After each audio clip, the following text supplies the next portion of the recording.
A long time ago, in a land much like your own, there was a village, and in the village lived 5 orphans. They were a lonely family of fatherless children who had joined together to be safe and to be warm. I'll go and collect our food from the church kitchen. Be back soon. The children looked after each other as best they could.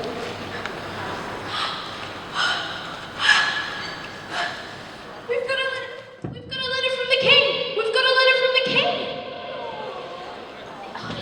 Wrote to tell the children that he had learned of their misfortune and he had decided to adopt them. He announced that he would come for them soon. When the children learned that they had a new father, and that their father was the king, and that he was coming to visit them soon, they went wild with excitement. When the people of the village learned that the children now had a father, and that their father was the king, and that he was coming to their village, they were excited as well. They decided to give the children some advice. You need to impress the king. Only those with great gifts will be allowed to live in his castle. You need to improve all of your skills so that you can impress the king. You see, the villagers didn't actually know the king. They just thought that all kings wanted to be impressed. So the children began preparing gifts to offer to the king. They worked long and hard to be sure that the king would approve of them. One of the children, who knew how to carve wood, decided to give the king a wonderful work of wooden art. She used her carving tools carefully. I'm going to carve a marvelous horse to give to the king so he would want to be my father. Another child decided to present the king with a painting that captured the beauty of the heavens.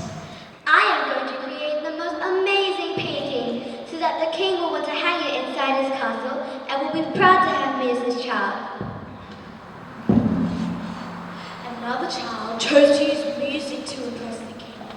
For long hours, she practiced with her voice and mandolin. Village people would stop at her window and listen as her music took wings and soared. Your music is so beautiful. If I practiced hard enough, the king wants to have me live in his castle. I'm sure he will. You sing like an angel. Another child, who was quite scholarly, decided to become very wise. She set out to fill her head with wisdom. For long hours, she would study at her desk by candlelight. I'm going to learn maths, chemistry, geography, and read lots of literature. Then I'll be able to give good advice to the king, and he'll be proud to have me as his child. But the youngest child had nothing to offer. Her hand was clumsy with the carving tools, and she tended to break things. When she opened her mouth to sing, her voice was always off key. La la la. Her paintings always turned out a mess, and she was not a great scholar. What can I offer the king? I don't have any gifts. I'm not good at anything. How can I make the king want to give me and be my father? This child spent her days at the village gates, watching people come and go. She would earn a few pennies to buy food for her brothers and sisters by doing jobs for people. She would groom their horses, walk their dogs, or sweep their porches. She was a simple girl, but she had a good heart. She knew all of the beggars and villagers by name.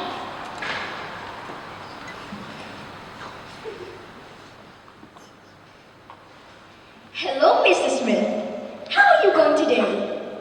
Have many people given you some money to buy some bread? Here is a jug of water I have just found in the well. Hello, Mrs. Green. Isn't it a beautiful sunny day? Let me help you cross the street.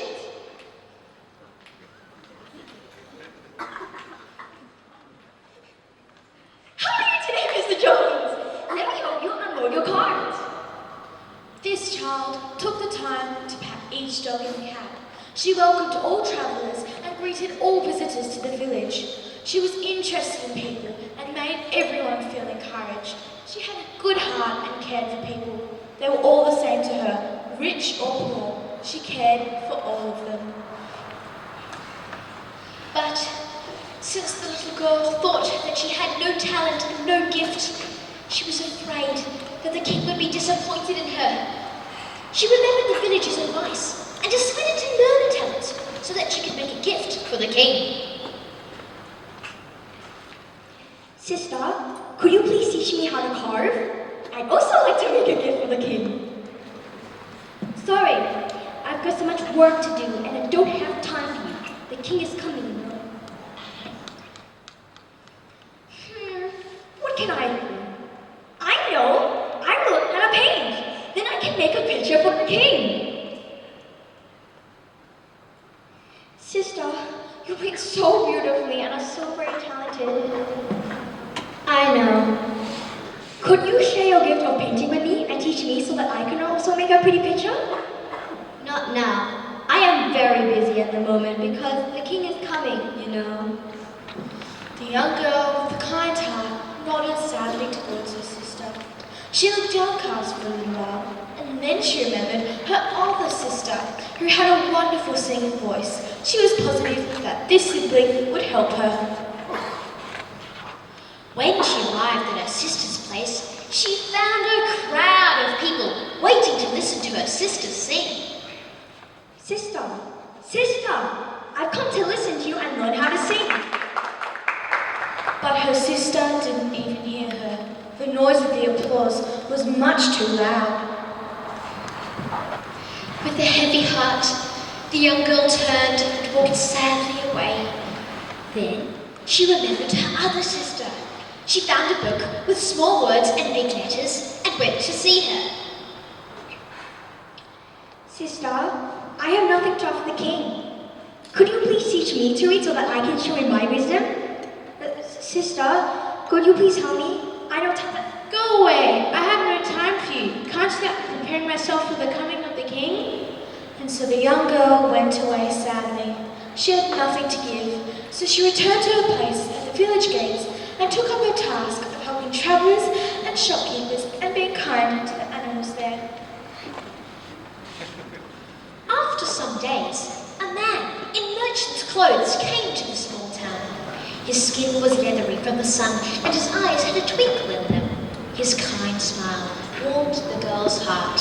Could you feed my horse? We have travelled a long way and he is quite tired. That is something I can do.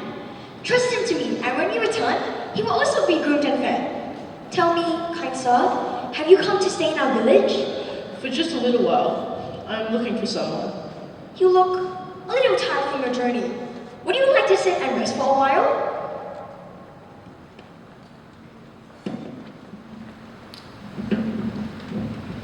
The tall man sat on the chair, leaned his head against it, closed his eyes, and slept.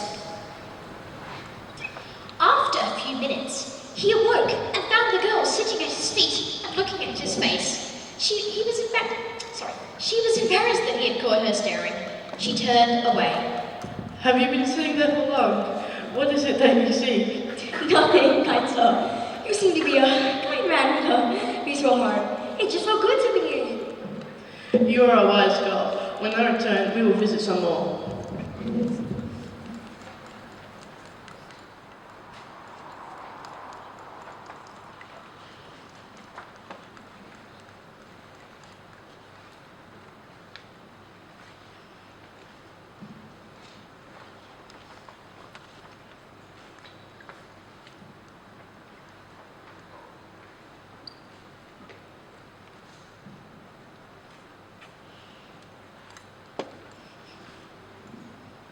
Did you find the people you were seeking?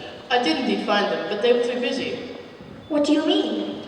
The first one I came to see was a woodsmith who was rushing to complete a project. She told me to return tomorrow. Another one I came to see was a musician. I sat with the others and listened to her music. When I asked to talk, she said she had no time. Another one I saw was an artist. She was sitting on the hillside, but the people below said that she did not want to be disturbed.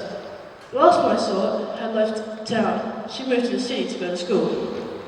The girl's eyes widened as she realized who this man really was. But you don't look like a king. I try not to. You see, being a king can be very lonely. People act strangely around me. They ask for favors. They try to impress me. They bring me all of their complaints.